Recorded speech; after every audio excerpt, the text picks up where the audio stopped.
Hola, Har, muchas gracias, me alegro de que te guste el contenido y lo que me pides me obliga a ponerme un poco más técnico, porque son las aproximaciones teóricas al mito y a la religión. En los dos últimos siglos son muchas las ciencias y disciplinas que se han preocupado por estudiar el mitos y el hecho religioso, la historia, la sociología, la etología, la psicología, las ciencias cognitivas, las del lenguaje, la filosofía. Entonces, todas se caracterizan por el intento de hacer una valoración racional y autónoma del hecho religioso hasta donde sea posible, porque en todo ser humano hay creencias y presupuestos. Entonces, en estas investigaciones lo que se pretende es practicar, contrariamente a lo que ocurre en la teología, un cierto agnosticismo metodológico, es decir, poner momentáneamente entre paréntesis las propias creencias, ya sean ateas, agnósticas o religiosas, del investigador. Dicho esto, os presento brevemente algunas de las aproximaciones actuales más influyentes en el intento de explicación del mitos y la religión. Los modelos de interpretación fenomenológica. La fenomenología de la religión trata de describir el hecho religioso a partir de la experiencia misma de la persona religiosa, antes de explicarlo desde fuera y mediante cualquier teoría. De hecho, el gran mérito de la fenomenología de la religión ha sido el de proporcionar descripciones muy ricas y detalladas de las experiencias religiosas de los diferentes modelos y culturas. Algunos de sus representantes son Rudolf Otto o Mircea Eliade.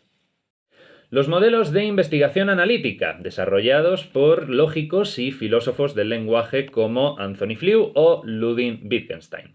Como en el positivismo lógico se sostiene que las proposiciones con sentido deben poder ser verificadas en la realidad, el lenguaje religioso no tendría ningún significado, en el sentido de que no se referiría a hechos positivos que pudieran ser corroborados. El propio Anthony Flew en 1968 planteó la imposibilidad de verificar las proposiciones referidas a Dios en su conocida parábola del jardinero, diciendo en qué se diferencian un jardinero invisible, inaudible, inoloro, intangible, etc., de un jardinero imaginario o simplemente de un jardinero inexistente. Estos modelos sostienen que la religión pertenece al ámbito de lo místico, de lo que no podemos hablar, solo mostrar. Así que el sentido de las proposiciones religiosas depende siempre del uso que hacemos de las palabras. Los modelos de interpretación hermenéutica, que consideran que siempre somos humanos y por lo tanto es una ilusión pretender un mundo sin prejuicios, por lo que hay que hacer es ser conscientes de los presupuestos o de las tradiciones a las que pertenecemos, independientemente de nuestra voluntad, conocer su marco y determinismo geohistórico e intentar siempre reflexionar sobre ellos y reinterpretarlos, dado que cualquier tradición puede iluminar nuevas profundidades de la existencia y proponer caminos interesantes que recorrer. En esta línea, Paul Ricoeur sostiene que siempre la posibilidad de reinterpretación de la religión abre nuevos caminos y verdades, con el lenguaje religioso como variante del lenguaje poético. Los modelos de interpretación antropológica, con representantes como Ludwig Feuerbach o Claude Lévi-Strauss. El primero sostiene que el origen de la alienación religiosa está en el deseo del hombre de liberarse de su desagradable vida real y concreta. Al no poder realizar las propiedades que le pertenecen de forma plena, el ser humano las proyecta en uno o varios dioses situados más allá de la tierra, y por eso la religión es una alienación. El ser humano pone fuera de él, en un ser supremo al que se somete, una serie de atributos estrictamente humanos como son la sabiduría, la bondad o la belleza. Entonces se trata de sustituir la teología por la antropología y devolver al hombre lo que le corresponde. Levi-Strauss, por su parte, considera la religión y el mito como un sistema autónomo de signos universal, independientemente de sus usuarios, de su cultura y de su historia. Por ello, para él, la tarea del investigador es descubrir el código de su estructura profunda, que es común a toda la humanidad, ya que el inconsciente es similar a toda la especie humana y mantiene estructuras lógicas semejantes. Los modelos de interpretación psicológica, que tienen a Sigmund Freud y a Carl Gustav Jung como columnas y que hoy se presentan en figuras como Carl Rogers o Viktor Frankl. Para Freud y Jung, los mitos y símbolos son expresiones de nuestro inconsciente. Jung defendía la existencia de un nivel muy profundo en el inconsciente común a todos los seres humanos, el llamado inconsciente colectivo. Y lo que hacía el mito era poner en evidencia unas estructuras o arquetipos previos al individuo y a las culturas, pero expresados en estas últimas. Seducido por el gnosticismo, Jung consideraba que el inconsciente colectivo revelaba la existencia de un potencial espiritual más alto, de una fuente de intuición a la que el hombre puede acceder. Desde 1950 hasta hoy, estos modelos asumen que la experiencia religiosa es parte de la condición humana y que constituye un posible y fundamental elemento integrante de la persona sana, de su identidad y de su maduración a lo largo del curso de la vida, un foco de sentido. Los modelos de interpretación social, con figuras como Karl Marx o Emil Durkheim. Según estos modelos, no se puede considerar al hombre aisladamente sin tener en cuenta que es una realidad social. Es decir, el ser humano no es un individuo aislado, sino que es cada una de las personas reales y concretas pasadas por el tamiz de mecanismos y estructuras sociales que limitan su libertad y lo hacen predecible.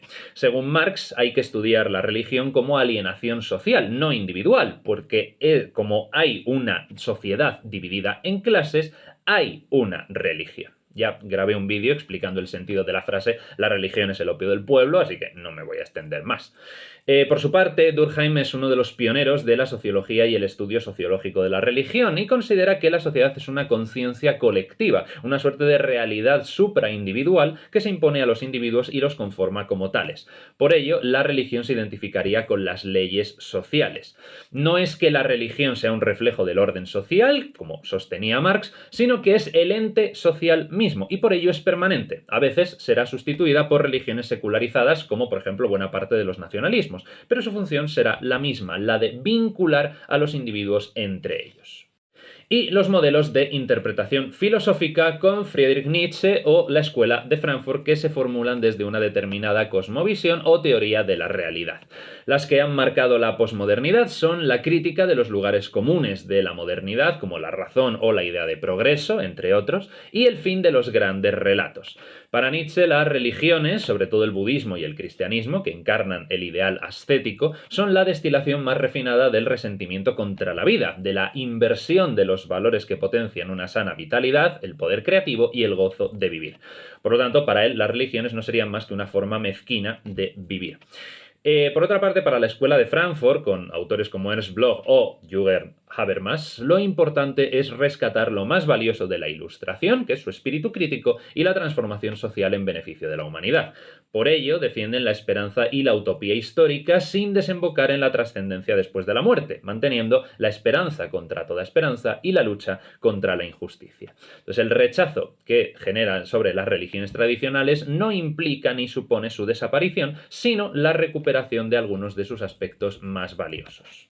El gran interés y la ventaja de modelos tan variados es que nos permiten ver muchos aspectos del hecho religioso: patologías, ambigüedades, enajenaciones, funciones sociales, políticas, psicológicas, identitarias.